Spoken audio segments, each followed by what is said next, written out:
Welcome, guys. It's another episode of Fight Talk Live. We're back. It's Danny Glover.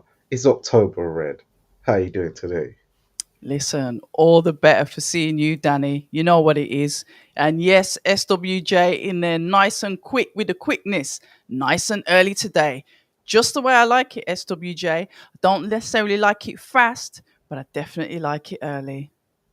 Well, I guess hot video though. He's claiming he got there first. You don't know what kind of video that is. Well, I don't know. That's what they call themselves. So shout out hot video. Not too familiar with you, but thank you for joining. So yes, this week has been, I'd say, too eventful. Um, Your events. I don't even think it's even finished yet. Uh, Shout out Star Fox. But yeah, so many fights to talk through. Um, we can start even from Friday night um, with Josh Kelly versus Biu. Yeah, Bayu. Yeah, Babe. Bayu. Oh, here we go. Hold on. Let's get him in. You ready to come? Shout out Daniel Botang. So yeah, Friday night we had the Wasserman card, Josh Kelly versus uh, Bu. What did you go? What did you think of it? October? Did you manage? Oh, that was on Channel Five, right? So you should have seen that one. You know, I didn't watch the Josh Kelly fight. I'm so sorry. I fell asleep. I do that. Sometimes when it gets around 9, 10 o'clock, I fall asleep. But what I do want to say before we go any further is shout out to you two for introducing me to that young potential star, Lucas Rohrig. Very impressed with him. And I've got to give credit to you guys for the videos that you sent me, for the fact that you guys says, yo, keep an eye on this guy, this cruiserweight from the UK. And what I saw from him, he's so compact. He's so tidy. I love the way he puts his shots together. I understand he may have been frustrated because he wanted to get the stoppage, but what I'm seeing there is, the up and coming like rise of a potential star because he's just so good at the sport. He's cute, he's compact, and I like the way he puts his shots together. And he just seems unfazed. He's got this dead poker face in the ring. So I've got to say thanks for telling me about him because if it wasn't for you guys, I wouldn't have watched that part of the show. No Yeah, no, worries. yeah. No, you're welcome. And yeah, just to let you know that um, Lucas Rohrig, he's back out end of the month on the 28th. So that's two fights this month in Active. the Nielsen Boxing slash TM14 show, which is headlined by Daniel Francis versus Joel Kaduya, who's Tunde's fighter. So yeah, loving the activity. So yeah, base. What did you think about the Wasserman card, Josh Kelly? You know I didn't watch that shit. I didn't know because weren't much to No, but see, was I'm it? telling you, I ain't watch it. I did have designs to watch the Rohrig fight. Um, it was late. Obviously, I was doing things again. I've got other commitments now, so frequently, sometimes I'm here, sometimes I'm not able to. But that was not something that was in my conscious at that time. So, no, didn't watch any of it. Okay. All right. Well, I'll give you guys a quick rundown because it weren't even much to see. Josh Kelly come out. He looks like he's definitely filled out in the weight. He hit the guy with a little double left hook.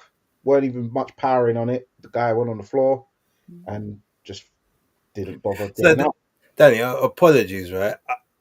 This is a big week, right? There's been about 7 different cards on, a bunch of other stuff. There's a lot of other news. In my opinion, and obviously you guys can tell me if I'm wrong, do we need to hear anything about Josh Kelly? Like, is it really worth talking about? Can we move on, please? Yeah, well, that's it. That's the fight. He hit Okay, him with double cool. left hook. Guy didn't get Let's up. go to the next thing. Let's go to the next thing. So I'm on that time today because there's a lot of stuff that's worth talking about rather than Flavius Beer. You know what I mean? But well, yeah, you guide us, base. You guide us, You know base. what? Where do Yeah, you want to let go? me all right. Sean, Let me take. I'll take control of the show. All right. So I think it's only right. There was look, like I said, there's a lot of cards on. Um, I think let's stick to the main cards, the main topics, the main things that people want to talk about. So first off, let's just go straight to Fabio Wardley, Justice Hooney. Forgetting the undercard. Yeah, The same. So I only didn't watch it. yeah, the only fight I saw was Pierce O'Leary and Liam Dillon. It ended the way I thought it would end, but main event. Let's talk about that now. October, I want to come to you first.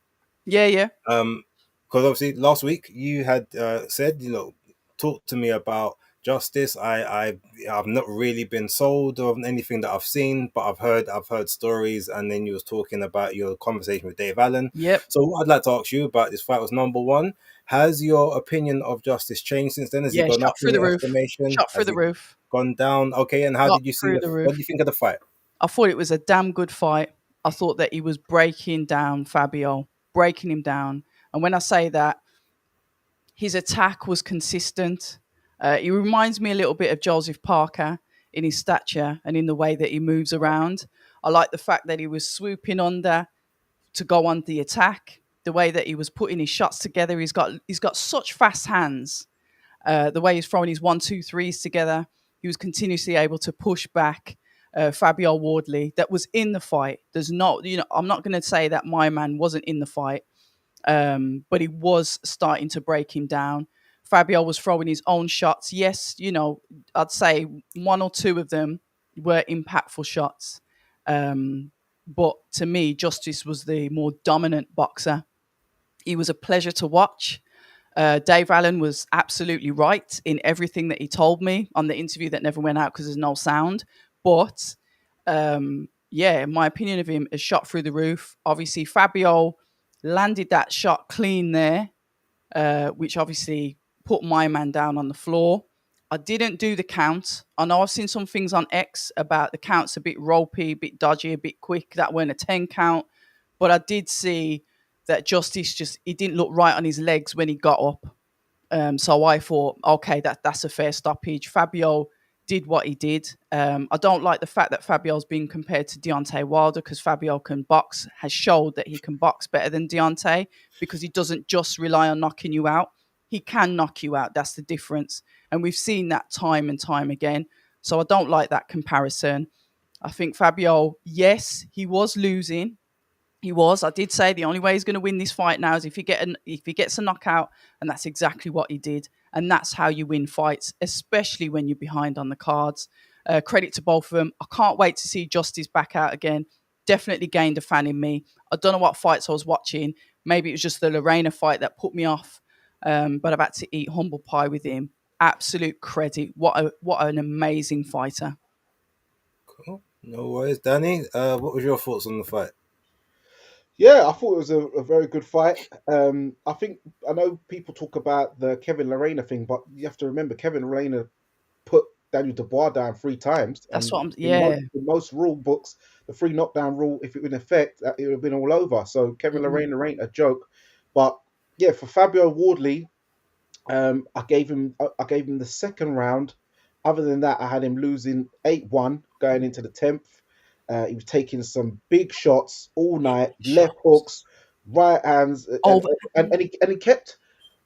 When I'm looking at him, he's like doing these weird lapsy daisies, like he's losing concentration, just looking at the floor, and he kept dipping down, eating shots, and I was like, Yeah. When he was on the ropes. whether he's on the rope or in the middle of the ring, you just he just kept looking like he's not concentrating, or he's like daydreaming, and he's just getting hit in the face clean. His hands needed to go up. He kept having his hand low. Yeah. Lead I'm, hand low.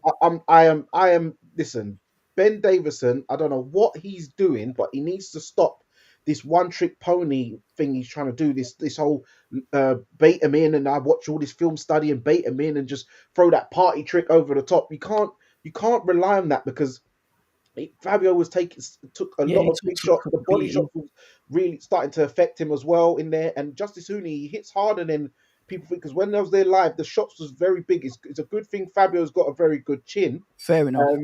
He managed to pull it out the bag with that big shot. But man, he knows that he didn't box well and he's got things to work on.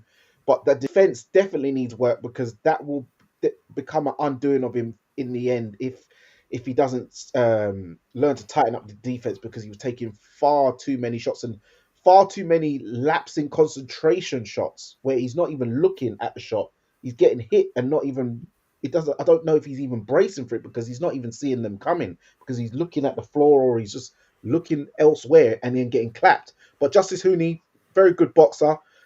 His stock's risen in my opinion.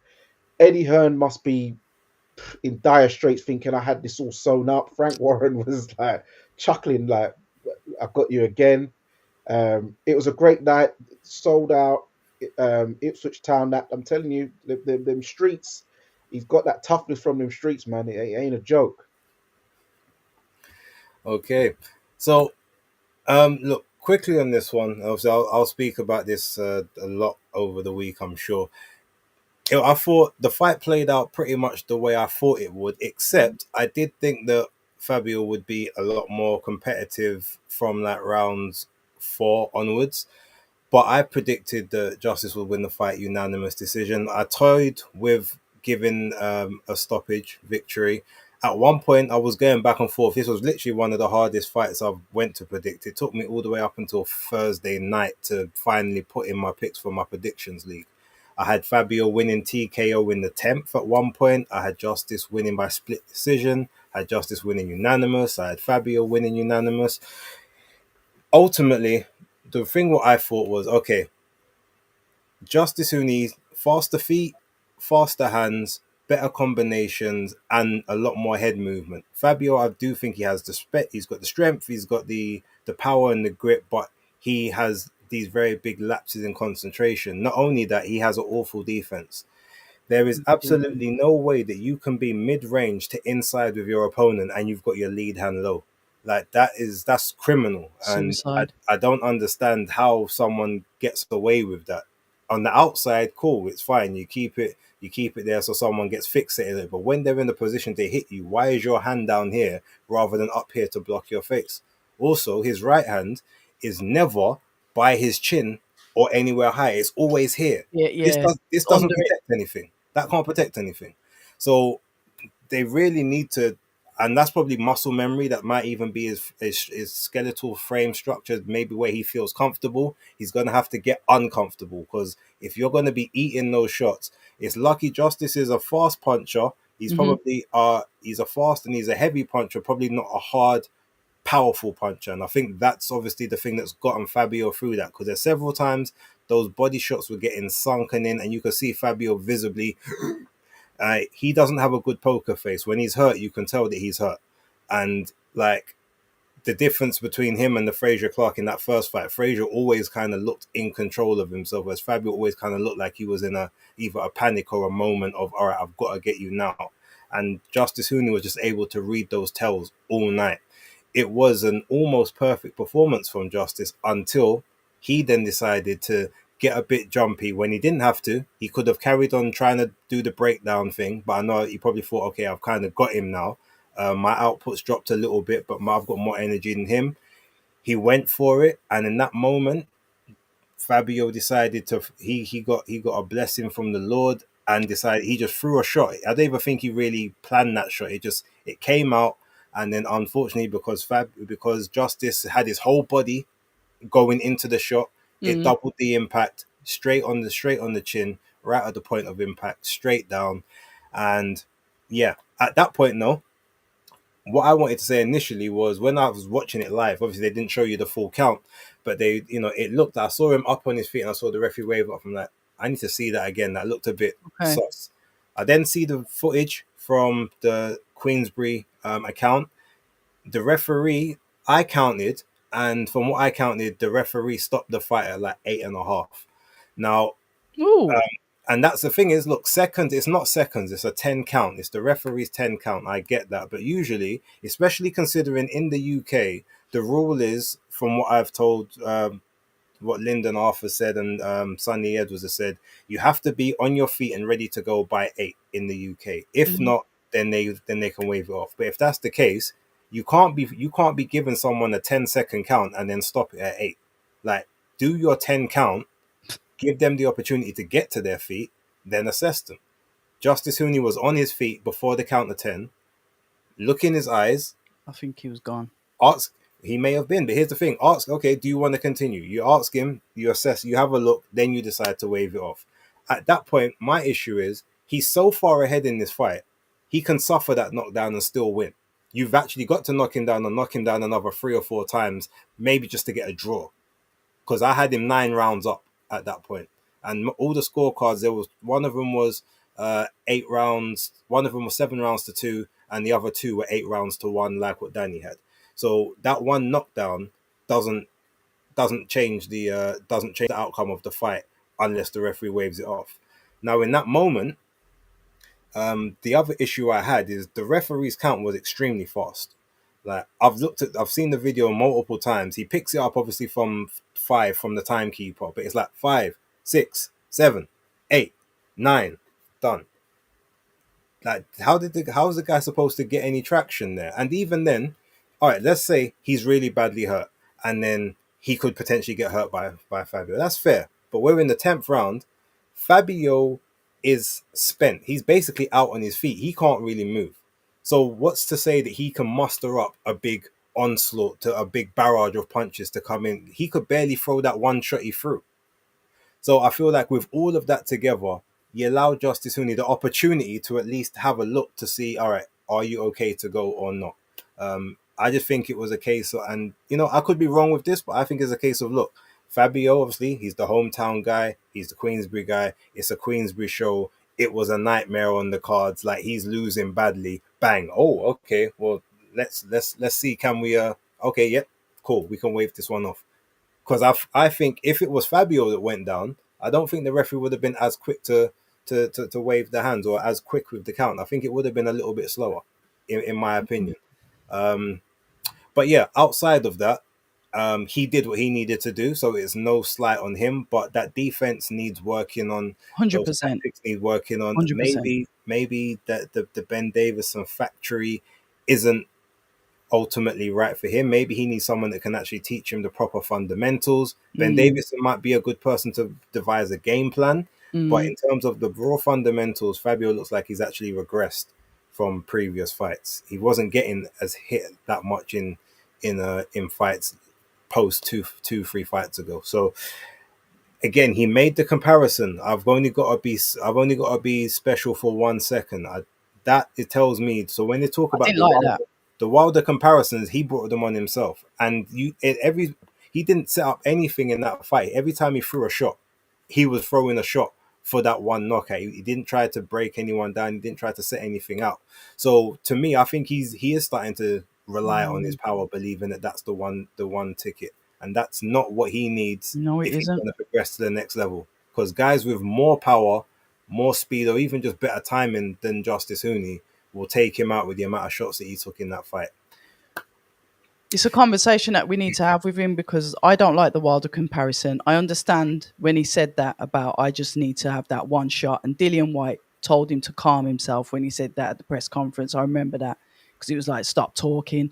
And that's a conversation I'd like to have with Fabio. But I don't seem like Wilder, because I see Fabio as having more skill. But I definitely agree with you about the defense. I was trying to listen into the corner advice, and the corner advice is limited.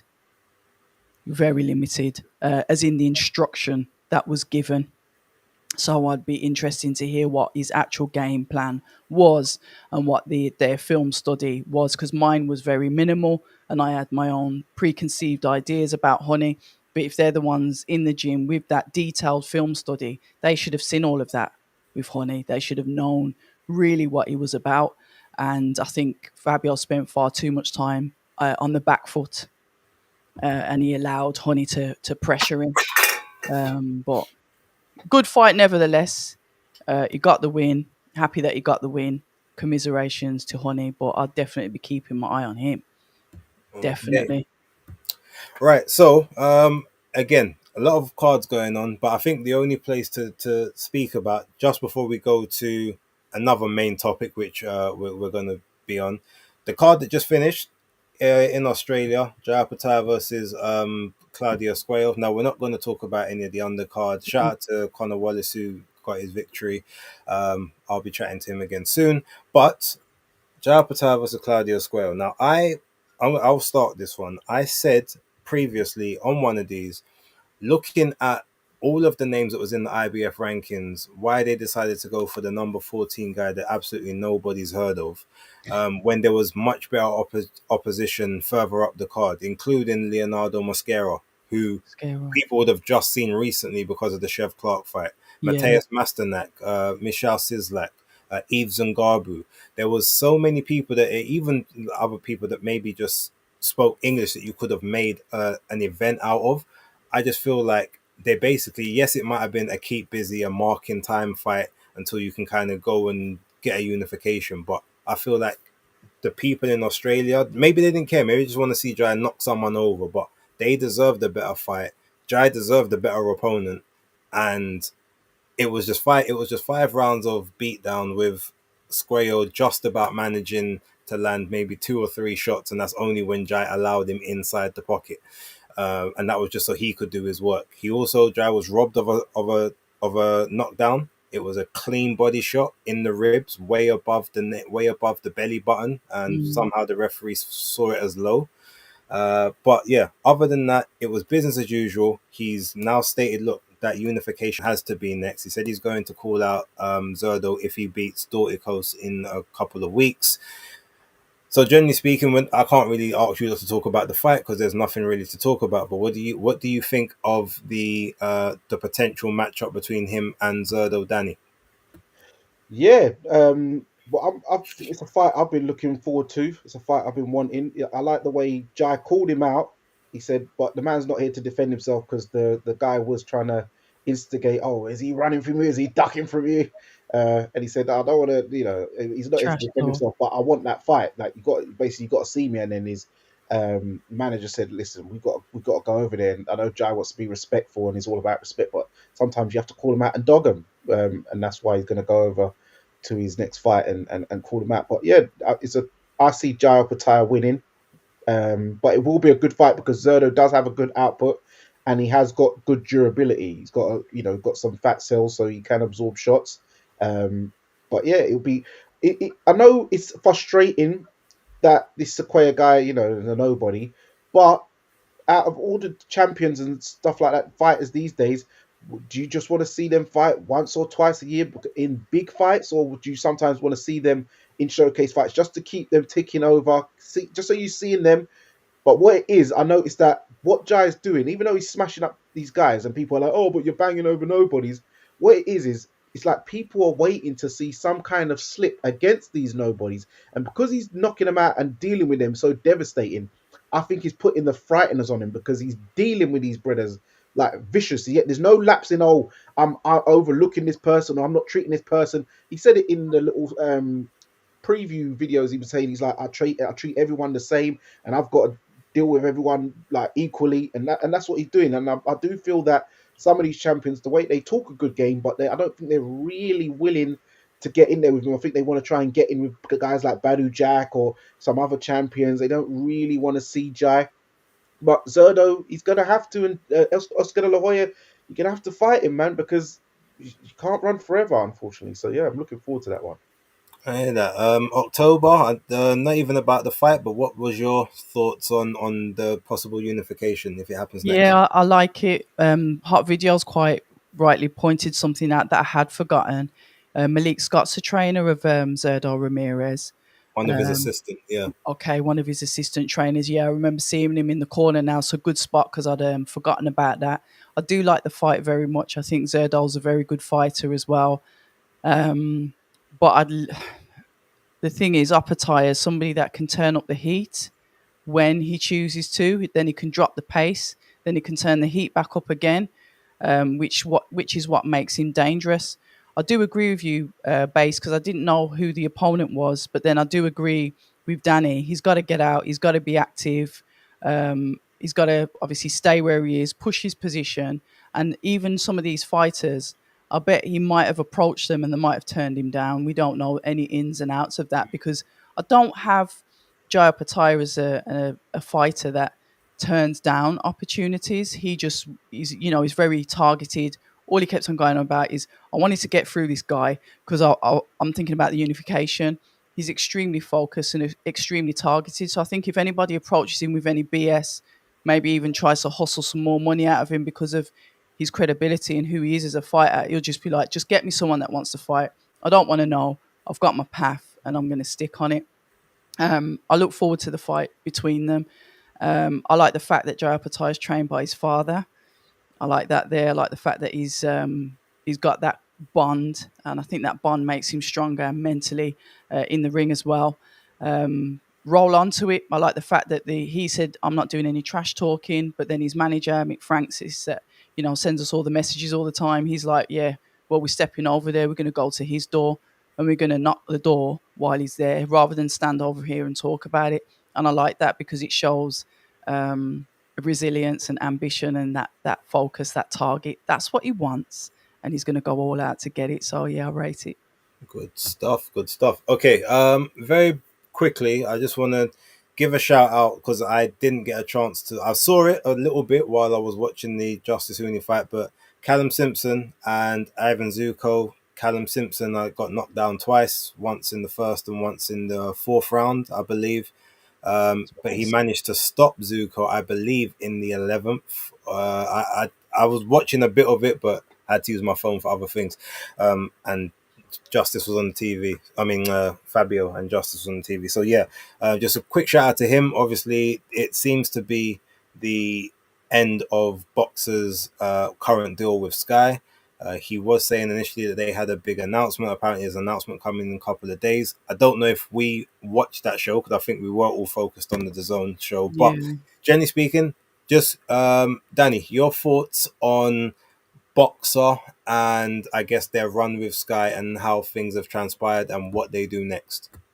Yeah, so quickly on the Callum Simpson one, I didn't even see any of the knockdowns or happened to him. I just heard about it, but I did see a clip of when he dropped the Zuko guy, and to me, the ref just waved it off like a save a man. I know people talk about the Fabio one where the ref was like, "Okay, yeah, this is a nice opportunity." It looked like that was the same thing. But even worse, what happened with Callum Simpson? They thought, "Oh, perfect opportunity. Yep, we're near 11th round. Oh, yeah, perfect. Let's just wave this," because Zuko looked fine on his feet to me.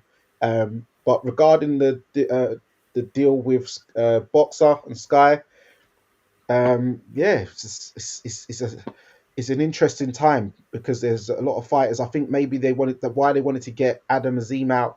I think I heard it was his last fight on his contract, so they wanted to honor that. But his opponent got caught doing sweatsuits and saunas and all that type of stuff, which is against the British Boxing Board Control rulebook. But then, there's other fighters for the right price who are allowed to get away with that. So there's a bit of inconsistency there.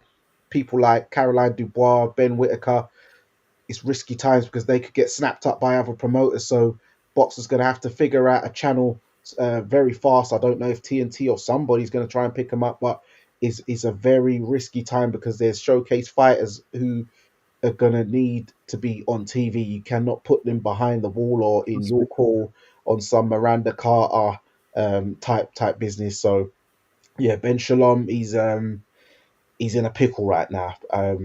Yeah, but I hope he gets through this and he's got something in the works, but it's dangerous times right now. You look, October, you obviously were the first one in that sort of Shalom and the Boxer camp from back in the day when they invited you in. What's your thoughts on how everything's gone?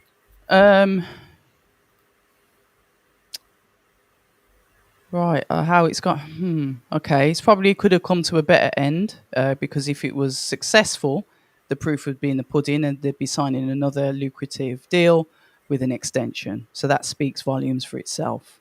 They had a budget. I think it's been written about potentially £36 million, which they had to spread over the 4 years, I believe.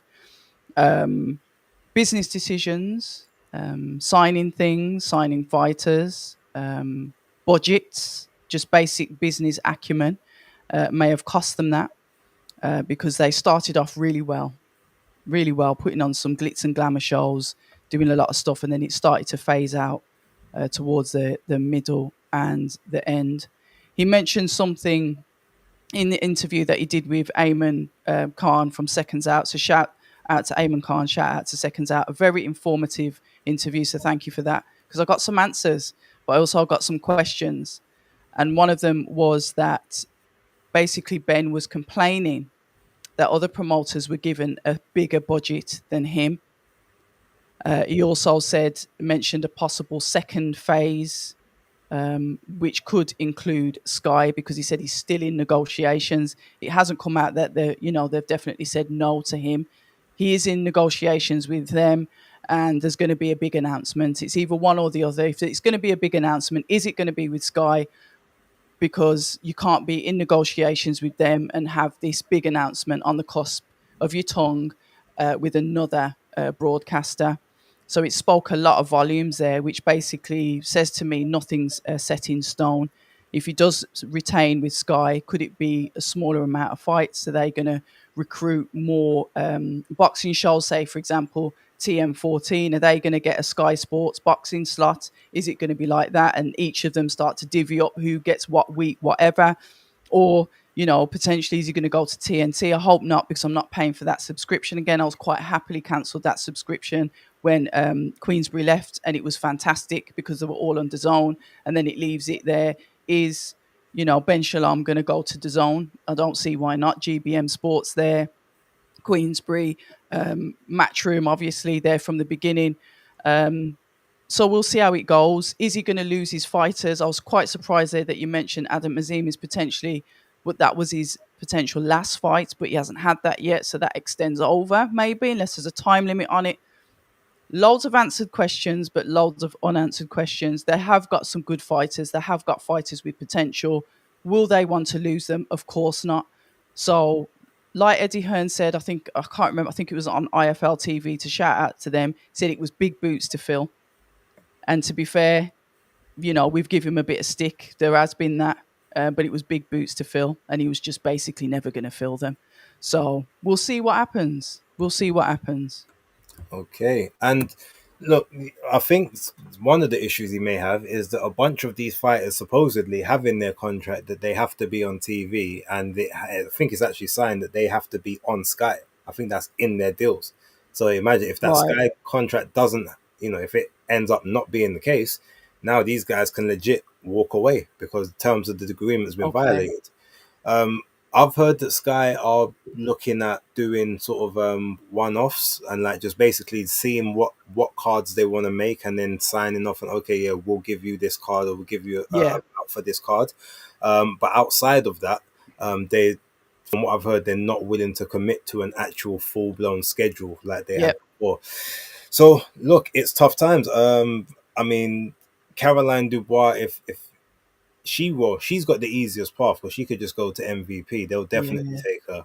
100%. Ben Whitaker, likely, that Matchroom connection was there from the start. Callum Simpson, I reckon, would end up on Queensberry. See, I can see him going to Matchroom, I don't know. I don't think they've got enough investment in the 168 division. Okay. Basically after obviously what happened yesterday. Now, obviously, you're fighting for the European title, but sort of getting dropped twice against a guy who's had 21 fights, but 17 of them have been 6-rounders.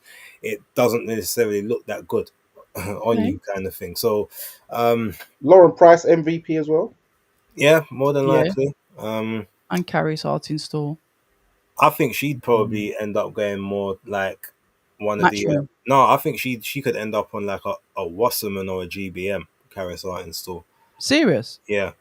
I think she'd get a lot of work that way, and I think that they'll remember those lot. They do a lot of cross promotions. They do a lot of collaboration because they don't have necessarily all the big platforms themselves. But look, either way, his whole roster is in jeopardy. Or the roster of the top names. That everyone else, like they'll be where they are, innit? What do you think will happen though, Base? Because I get what you're saying, and like the vultures will be out for the for the cream of the crop, the rich pickings. Mm-hmm.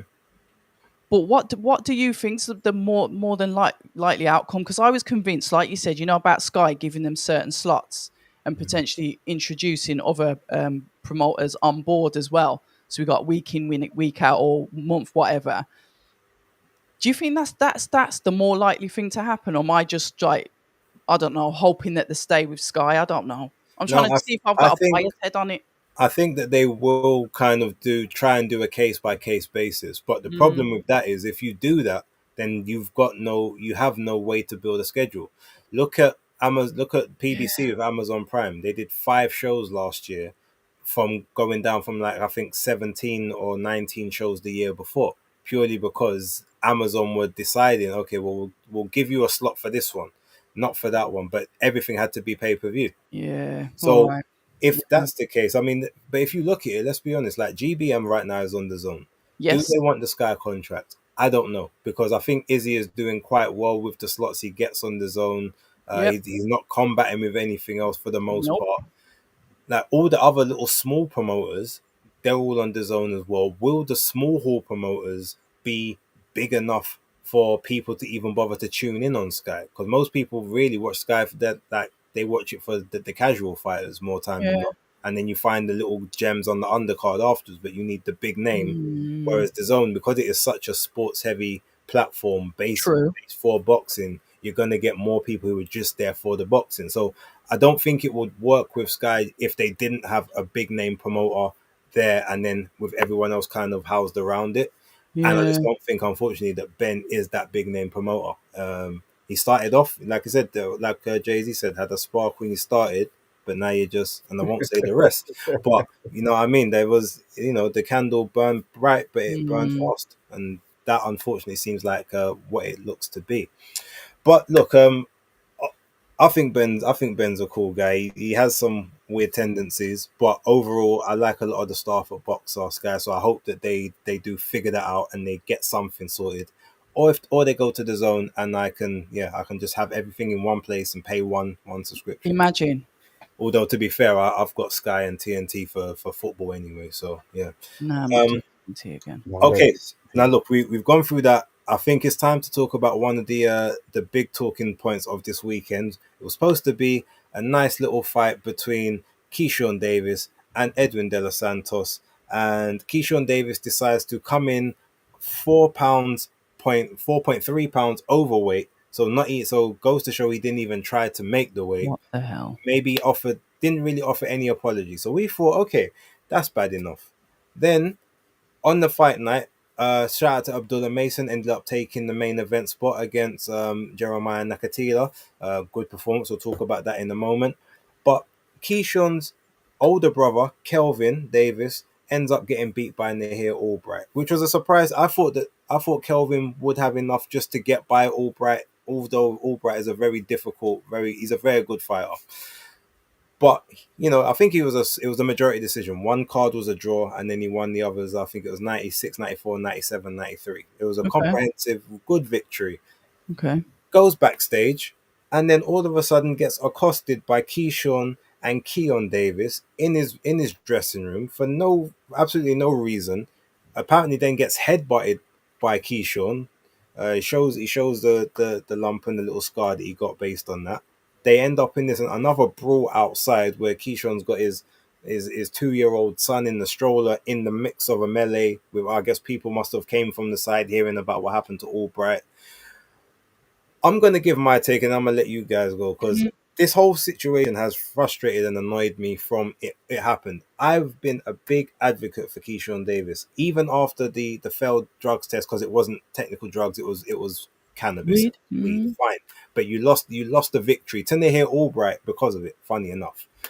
Now, this guy comes back. He's done nothing except do his job and beat your brother. Like, you have already put yourself in a horrendous situation by not number one, not trying to make weight.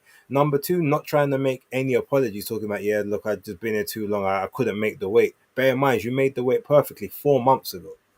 What have you done in 4 months why you now can't even get down to 135.6 or 35.6? Like, why are you 4 pounds over? That clearly means that you did not bother. You're in your hometown. You're in the town that you come from where people have paid tickets to see you fight. And Mm. you've probably gone there thinking, oh, well, De Los Santos, oh well, he'll fight anyway, so I don't really want to make the weight. He'll still fight. They still get to see me. Nah, brother, this guy said, you didn't even try to make weight. There ain't no way. I don't care what money you want to offer me. The fight's off. Yeah. I've put myself to make this 135 after being out the ring for 2 years, and you couldn't be bothered. And you think because it's your hometown, I'm gonna let you do that on the show. I respect Evan De Los Santos for that. I Yeah. don't like Samson Lukowicz, but I respect him for what he did there. And from what I heard, De Los Santos got his full purse, or at least got some of it. So No, full. he got his full purse. Oh. Brilliant. Lovely. Lovely. And Even Keyshawn better. was supposed to get $1 million for that fight. Now he's $1 million down plus his sparring, all that. Good, serves him right. Oh, So there's that. That's one thing. So you think, all right, keep yourself to yourself, be calm, be cool. No, this brother's out. He's all out in the crowd, laughing and joking with people like you shouldn't be ashamed at this point, yamming on popcorn and all other stuff. What like what no shame. what optics do you think that looks good, Mister Businessman? That's the thing with me. If you were a businessman, your company would be bankrupt right now. You would be in liquidation because none of that made sense. Then your brother, bearing in mind, here's the joke: Kelvin lost. Kelvin's the one telling these men, "Relax, what you doing?" Yes, he's the older brother, so you would think he's got the most sense out of them. But why are you, man, jumping a man in his changing room Insane. for winning a fight? What? Because it's in your hometown and you feel like you're protected like that? That's pure bitch move. That's I don't even know the words I want to say because I don't want to get anyone demonetized or shut down. But I'm just told I'm off the train now. I Yeah. respected this guy. I respected his journey. I respected his hustle. I've seen all his shoulder programming. I think he's still got skills, but I'm telling you now, not even just that. I've heard some other stuff from him recently. He's been glazing Tank Davis for some reason, even though you really should have been looking for a fight with him. He's been talking about he don't want to fight Raymond Murataya for the IBF belt because they put the hydration clause on me. Then people tell him nope, there's no hydration in the unification. Oh well, what do I want to pay for more sanctioning fees for? Basically, the truth is the reason why he don't want to fight Murataya or fighting for that belt is because guess who's next in line when they win their next fight? It's Mr. Andy Cruz, the guy that beat you 5 times in the amateurs. You Ah, don't want those problems, Oh, especially knowing that you're going to be tight at the weight anyway, and he's quite comfortable. The same guy okay. that's been talking for the last 2 years since he turned pro is like, well, boy, Keyshawn, Let's let's have run it. it back. Let's run it back. You didn't want those problems. And it's clear to see that now you're doing any and everything to get away from that fight. But not only that, you're doing any and everything to damage the star brand that you had. Because you were the next in waiting in America in terms of superstars. You had the following in your town. You had the fan friendly style. You could speak well. You could market yourself well. You had everything going for you. Fucked up with the drug test, but people forgot and forgave because it was only marijuana. It wasn't performance enhancing. Now your reputation is in the gutter, and I don't know how you get it back. You know what, big man? Good luck. October. Mic drop. Mic drop. What's Mic your drop. opinion on this That situation? was just, I have to get off. but you know what? But mic drop moment, base. That's pure facts. Can't disagree with absolutely anything. I think it's appalling. I think it was classless. I think, like you said, you've worked so hard to build the brand, and then you just ruin it. The attitude is very unprofessional. I agree with everything you say, base. Anything I say is just going to be a repetition, and it won't sound as good. You were there with the hard hitting facts, so good luck to him. I concur. All right, Danny. Like I know you got some sauce to add to this. Bring that Blue Borough energy. Let's go. yeah. I'm with Normally, I don't agree with a lot of things Tim Bradley says, but with Tim Bradley was hit the nail on the head. I'm off, as you said. I'm off the train. I can't respect this guy. It just goes to show that that family, they can't beat him in a fair one. Um, one way or another, they cannot beat him in a fair one. So they've got to, take the weed, even though minor, but still, you got it's a banned substance. Then your big brother gets beat by him. Then you got to jump him 2-on-1 in the changing room. It's like, so you've got like he's got something on your family now. So this, but I just think he's a punk, especially as you've got your child even in the arena. You should be on dad mode. You're not even fighting. You ain't even got a fight, and you're there brawling like some hoodlum. Like, come on, you've got to stop this like narrative where you want to give, oh, you can't take the hood out of me. Like, come on, you're meant to be a businessman. It's about branding. You're with Bob Arum. Surely Bob Yeah, Arum's got to do something about this. He's you got to know get rid of more. this. This is not good for for his business. He shouldn't. I don't think Bob will want to be associated with people like this. Keyshawn, I don't know. Fair enough. He's done the weed thing. He's failed weight, which is disgraceful. But I need to know what's up with these snack programs. What's in his snack? Is there something in that snack? Because it seems like some kind of rage going on with this young man. something's happening with this rage. There's a bit too much rage going on for my liking. You know, he's talking about, oh, I tried to make weight the morning last night. I tried. No, you didn't, because you would have known from your check weigh-ins from how long ago, or if you was getting tight or not. And I don't think he was really tight, but I didn't even realize that Andy Cruz and Nah, them kind of guys was hot on his tail, Muratala, and that was on his heels, nah. and he's, you know, licky with Tank Davis. So now I'm thinking this whole ploy of I can't make the weight is duck. I can't make it, so I've jumped up to avoid. So now, thank you for that, base. Now I realize what this really is. He is just ducking smoke, and now he's trying to do some 2-on-1 Russian brothers. Like, come on, this guy is not serious. He's not serious. He's not serious in the ring or out the ring. I just think he's a punk. He's let down the whole of Virginia. Yeah, he's just a donut. Yeah. And the thing that makes it, I mean, look, he was gonna have to move up. He is a very big 135. I get that, but like I said, if you made it 4 months ago, there's no way that you can't make it by at least, you know, if you're gonna be 136, okay, cool. But 139 just tells us that you didn't try. Yeah, but and yeah. Anyway, And Abdullah, the way he went on at him at the press conference was really weird. and I didn't watch the Yeah, press. I he was heard just, about it after, but I didn't see it yeah, I because it's saw it. He's weird. probably trying to stick it on him. Like, Yeah, I just think like he's just trying to- why are you doing that? What's the I point? know That you- Abdullah called him out. Was then he said, "Look, I want to fight. I'm Yeah, up in the but WBO rankings. I want to fight him. I get all of that, but clearly, he even was picking beef from there, man. if you remember from the what's it called, the thing he did with Andre Ward, what's it called, all the Art of Ward. Art of Ward, that's it. Yeah, the Okay. podcast. He was saying, well, you know, Abdullah Mason's a good guy. What do you think about that? And he's like, he ain't ready for that fight. He goes, yeah, but you say you want to fight you. So what's up? He goes, yeah, but I said I wanted to fight Devin Haney. I knew I wasn't ready at that time, but you know, you say what you say. I'm like, okay, cool. So clearly that's where he's tried to do the big bro kind of thing with him. But yeah, look, like I said, Abdullah, he's a fair one. The Fabius, what they call them, the Mason Five, all of the brothers, that whole family. I've seen, the Okay. way that they live. They do their prayers in the morning. Everyone very respectful. Abdullah Mason is, to me, I feel like he's the last hope. If Yeah, he can't stay on the straight and narrow, and We're freaked. 21, he seems to be extremely level-headed, very nice, young, his dad, the whole family, like beautiful, everything that they do, that I've seen, I'm like, yes, this is the guy. If he can't crack it, then America's just, it's in the bin, because that self-destruct is that self-destruct gene is very hard, and it is very present. I'm hoping that he doesn't succumb to the same issue. Right. Shout out to Abdullah Mason, because I didn't see all of the fight, but him and Nakatila, it was almost punch perfect. It was. Like the skills, he is the next one up, as long as he stays on the straight and narrow, keeps calm. 21 years old, like that is my that's the guy. That's the one that I have my hopes on right about now. Did any of you watch the fight? What's your thoughts? Yeah, I watched it.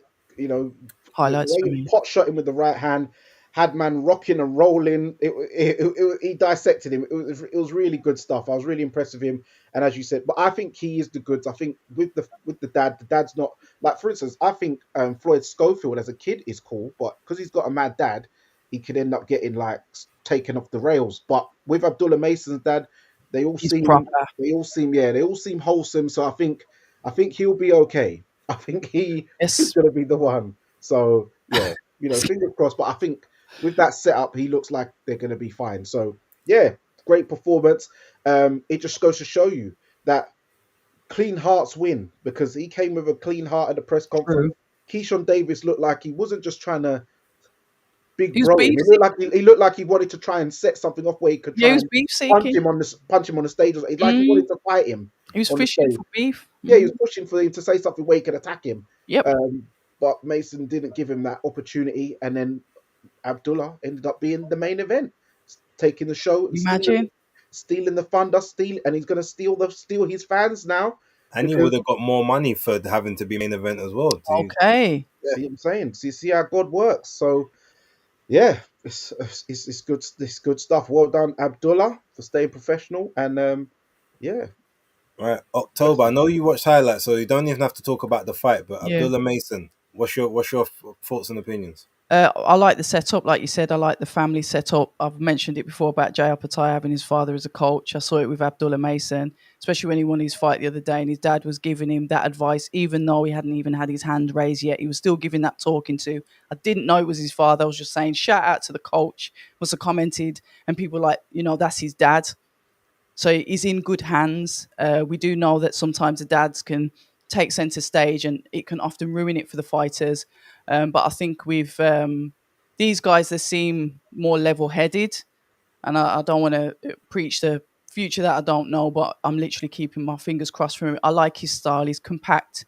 He was bullying his opponent, knows how to push him back, knows how to take the lead in the ring, which is nice to see. He just didn't seem to want to let his opponent get anywhere near comfortable, and was constantly trying to push him back to say, I'm the one that's running this dance. And I like that about him. So sky's the limit for the young man. I wish him all the best. I kind of like that all of this good stuff has happened to him because of, like I said, from the press conference, I saw that and I was like, why is that happening? Why are we even here? Because I like Keyshawn Davis. He was one of the fighters that I looked up to as well. But it seems as if the tables are going to turn. And like Danny said, clean hearts win. So I wish him nothing but the best. He's got a fan from us here in the UK. So we'll definitely be keeping an eye on him. Absolutely. Okay, good stuff. And oops, one sec. Let me move this over. Reason being, so I think now we'll end it with the news that kind of came out yesterday with Dillian White and Moses Atalma, which is funny because Nelson Heiser, or Herser, apologies, I say, yeah. he called out Moses, said, look, I want to fight Moses next. Make that fight for me, 40 years old. I think I did speak with you guys previously, and also I did a video where I was talking about heavyweights that Matchroom should have looked at to try and build their roster, and he was one of the I people that I spoke remember. about. Yeah. So it's funny to have now Frank, because obviously someone has seen that video and decided to, all right, let's Let's you know, get him. he's unbeaten. I remember you mentioned that name because I didn't know who he was. Yeah. So look, I mean, he was fighting Patrick Corte, so you can't take too much of that. He's got the height advantage, he's got the speed. Corte very slow, cumbersome, a bit like Squayo. You kind of could see the shots coming a mile away. Okay. He's got a little bit of the old school Tyson Fury about him, but with the punch power, or at least the punch setup of like a Vladimir Klitschko, like a lesser, a lesser skilled version. But that's kind of what I saw. He had that. He definitely had the herky jerky, that sort of movement, but he had decent pop, and he had good reactions as well. Mm-hmm. But yeah, he wanted to face Moses Atalma. Moses is probably, then when Moses started smiling, I was like, I wonder why he's smiling, and then I stopped because I've already got a fight in the works, so you have to wait. But yes, we've heard that potentially he is facing Dillian White. Ray Ford is facing Anthony Kakache, and there is another fight on that card. Nick Ball. Nick Ball and I can't remember his name. Sorry. no, I know who but he's a guy. He's coming up from 122 pounds. Okay. Sam Goodman from Australia. That's who it Oh, is. thingy, you already punched him up. Yeah. No. The thing is, he didn't. Remember, he was supposed to face Inoue. Yeah. He was supposed to face Inoue, and then got the injury on 2 occasions. So with the cut eye. So I was like, yeah. But this is for me. I've said it about, and I just want to talk about like the Nick Ball thing for a moment. Look, Yeah. I like Nick Ball. He's an action fighter. It's all action. I appreciate it, but they're just basically they're feeding him puddings, basically, in the nicest possible sense. His last 3 fights, if this one is now about to be a layup, and people say, "Oh, but he had the 2 hard fights back to back." But guess what? You had two voluntary title shots. Like, it's not like, oh, you had to fight, like, the killers of the division. There was no, you got gifted 2 title shots. One of them you got a draw, which I believe was correct. The second one, I believe you got a gift decision. But since then, you've been on easy street, and now you're fighting Sam Goodman, who is a legit 122 pounder. Like, he is not going to look like a 126 pounder next to Nick Ball, and Nick Ball is not the biggest of them either. Mm-hmm. So that just goes. So I don't really like that part, but the reason I think this video has been titled "Bad Business," apart from the Keyshawn Davis stuff, is Dillian White taking the Moses Atama fight. As much as I don't understand the reason for it. If I'm gonna be now, look, Dillian hasn't looked great recently. He's obviously he hasn't had the last fight, so he didn't even get the chance to get that last bit of rust off. So he's been out of the ring for a little while. Obviously, the hand is a bit mash up, but Moses Atama is new generation. Yeah. It's like even if you were say to beat him, that doesn't help you at this point because that you need to be in the generation of the guys of the same generation of you, but the people that are closest either to the belts or can get you closest to a belt. As much as Moses has a high ranking, everyone will say, "Oh, well, he's 20 years inexperienced." You won't get the full Won't amount of get credit credit. you need if Okay. you win that fight. But the high probability is that you get iced and quite badly because even your experience, you're not. I don't think you're fast enough at this point in time to be able to deal with the speed of this young boy. The whole thing just doesn't make sense to me. And as much as I am, I think I'm maybe the biggest Dillian fan out of all three of us. I could be wrong. Maybe it's joint, but I don't like this move for him. This doesn't feel like good business. This does feel like bad business to me. And if it's just about a big check and okay, I'm gonna give this boy some rounds, and you're taking that position, cool. I get that probably the world titles are well past you at this point, but Mm. I I don't like this fight for you, especially after the like I said, the injuries and being out of the Okay. ring as long as you've been out and stuff. It just doesn't seem right. But that's my opinion. October, I'm gonna bring it back to you because obviously you're a very big Dillian White supporter as well. What's your Yeah. thought?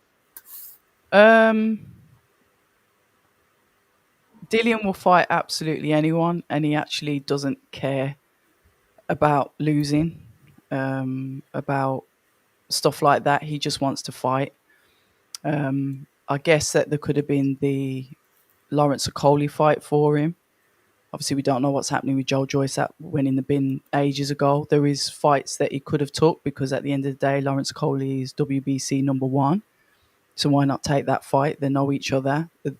Even though Lawrence Okoli is still a newer generation to Dillian, he's still closer to him than, like you've mentioned there, Moses, because Moses is the new world, isn't he? So I get it. On the surface of it, it looks like they're just feeding Dillian to Moses. They say you're only as good as your last fight, which he fought Tete, and then maybe you couldn't complain that much, but then you saw Tete go out like that with Fraser Clark. So then it adds more like, okay. I'd say that Moses is the favourite. Moses is definitely the favourite. But I know that Dillian is still dangerous, and I guess that's why they're making the fight. I guess there's some good money involved. I don't know, like the ins and outs of it. It hasn't even been officially announced as yet, but everyone's talking about it like it has. So I guess in the next few days we'll see. But I know that Dillian just doesn't. He doesn't care who he fights, and I can say that because I've spoken to him several times, like not on camera. He just wants to fight. And make it, make his money and look after his family. That's his kind of opinion. I think he's gone from, when he was waiting like 700 years for the WBC, he had his heart set on Wilder. That never came out. And then he ends up getting, knocked out by Tyson Fury. I think from then he was just like, you know what? I've just got to make some money and I'll fight anyone. And that's it really. Money talks, I guess. He'll be paid well for that fight. He Little will be. caveat to the Tete thing. Look, it looks bad in the light, but let's also remember that Tete was vehemently protesting being stopped. He was still By lucid. Fraser. Yeah, Yeah, at the yeah. time it was a bit of a special by the referee. So We've had a just few. wanted to kind of put that caveat No, because I obviously hear that. it looks On one paper, round. Yeah, if you but didn't when you want, see it, you could clearly see that yeah, Tete was still had a bit left in him, and okay. he wasn't getting hit with the shots. But yeah, Hmm. Danny, what's your thoughts on Dillian and Moses? Yeah, it's a very it's a strange fight. It's like I feel that in one sense you'd think is Dillian just being used as a name to build and basically pass the torch on to Moses, but then as October saying that she spoke with Dillian and he doesn't really care. He just wants the fights and the money now. Um, and yeah, as you said, even if he does beat him, Moses is not. I don't even say he's the next gen down. He's 2 generations Yeah, behind him two gen down. Yeah. because there's the beginning guys. Dillian's at the end part, and then there's the middle ground guys in there. Lawrence Coley. Yeah, mid 20s to Mm, early 30s type thing. So it's 2 gens down. So it's like you're just the old man who's going to get mashed up, kind of like when mm, Amir Khan got the Barrera fight. Like we know okay. that's not really Barrera you're fighting, but you're getting the scout. Okay. Um, so even if Moses does beat him, history will show that it's like when Frank Bruno beat up Joe Bugner. You're not really going to get much credit Credit. off of it. It just sounds good for the time, but when the annals of history play out, it's not really going to be a good scalp. Say as when Povetkin knocked him out, or when AJ did, when it was even Stevens and stuff like that. Yeah. So it's just one of them things to keep Moses busy and a brand name to get him more familiar with the general public, because so far Moses hasn't fought anybody that the general public would really know and understand about. Whereas Dillian White is a He's a brand name, name. a He's a household name. He's yeah. had remember he was pay-per-viewing and he weren't even No belt. no belt. Yeah. So he was Yeah. pay-per-viewing O2 Arena sellouts He's a and stuff like star. that. So he's He's a done very star. well for himself, Dillian, at the end of the day. Yeah. He's got a business outside of boxing. He's got his management company. He's Mhm. got his gym in Portugal, which I think could be a great setup for fighters in the future, where instead of going out to Marbella or Tenerife or Fuerteventura, they can go out to that place in Portugal. Portugal, which is Mm. just down the road, nice and hot and stuff like that. And they can use his facilities. I'm sure he knows how to train well, and I think he'll make an epic trainer. I've said this already. yeah, so I don't think he's gonna really to be bothered. He knows that, yeah, Moses, if you get me, you're only beating the faded version of me anyway. He seems like he's a realistic guy, and yeah, It's maybe not it's a full great. blown though, is it? Even base, do you think it's a full blown that he's going to lose? It's not a full blown, but No, it's not. it's a very likely scenario. Like Yeah, I yeah, can't lie. All right, I know. Punch. I don't even really give him a puncher's chance. I think he would have to control the fight, make it early. Like he's not gonna. I don't think he'd win on knockout. He'd have to be like control it. But ultimately, if I'm being real, I don't do Yeah. predictions before the time because All right. obviously it's my content. But I could only give him about between 15 to 20%. Serious. And that's just because it's not even because he's got the mind. His mind is sharp. Yeah. He's got the experience, Yeah. but the legs ain't good no more. yeah. Not for someone that's 20 years old that has been fighting at since they was like 11, 12, has been Yeah. fighting at a lighter weight. So Moses has got that natural middleweight type movement, and then he put size on top of it. Yep. Whereas Dillian started fighting later on when he was already a big guy, True. a big man. So True. it's different dynamics, and obviously his legs ain't been good since he realistically got shot in one of them. Like Yeah. there's a lot going on in that situation. Yeah. It's I very, hear. very harsh to think that he will get that. And this is someone who everyone knows I'm the biggest Dillian White. I've always Yeah. backed Dillian White no matter what happens. And he knows it as well. Yeah, but I He can't, knows it as well. like I said, if he's just gonna fight and he just wants to have fights now and that's it. He wants to fight. If it's just that, you know what, get your money, big man. But if it's a case of you actually want this fight to then lead to something else, it doesn't make sense. Like I said, bad business in that sense. Yeah, and lastly, it is like an old man thing. But Dillian, if he is going to win, he is going to have to try and old man him. But Moses does seem too sharp, too fast. Sharp, Remember, and he- Dillian's got a child older than Moses. Yeah. to be fair, so have I. So yeah, that puts it into perspective. No, but I'm saying like Moses is young enough to be his child, because Yeah. Dillian had a child at 14 years 13. old. He's 16 years older than Moses. You see what I'm saying?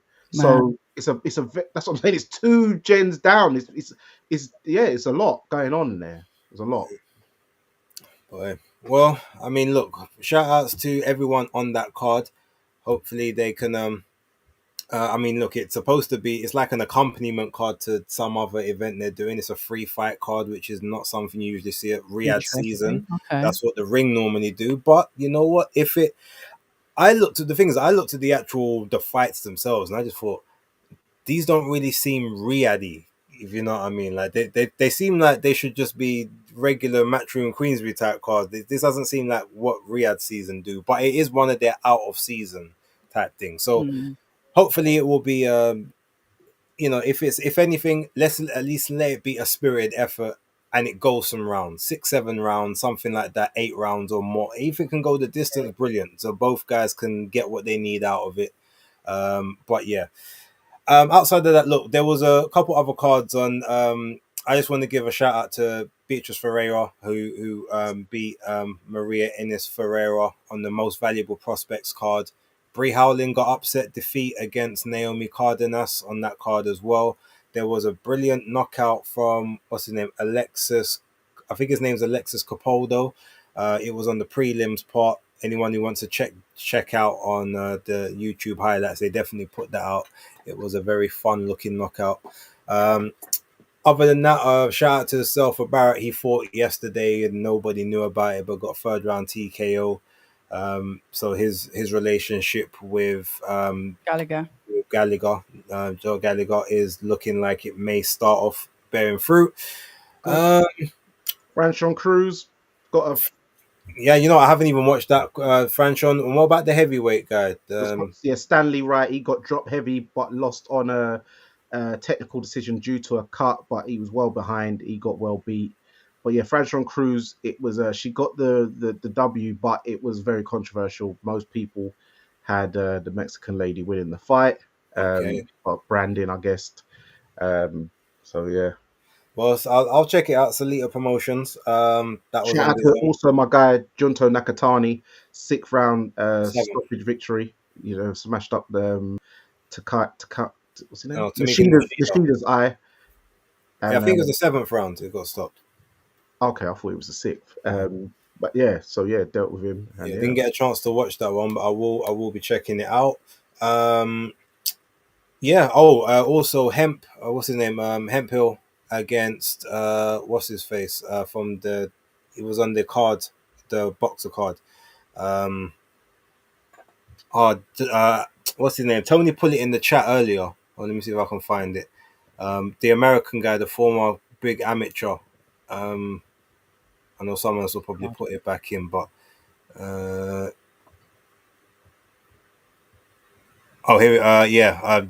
Mark Jeffers versus Sean Hemphill. Apparently, he said that fight was a real barn burner. I only saw a little bit of it, so anyone who wants to check it, feel free to do so.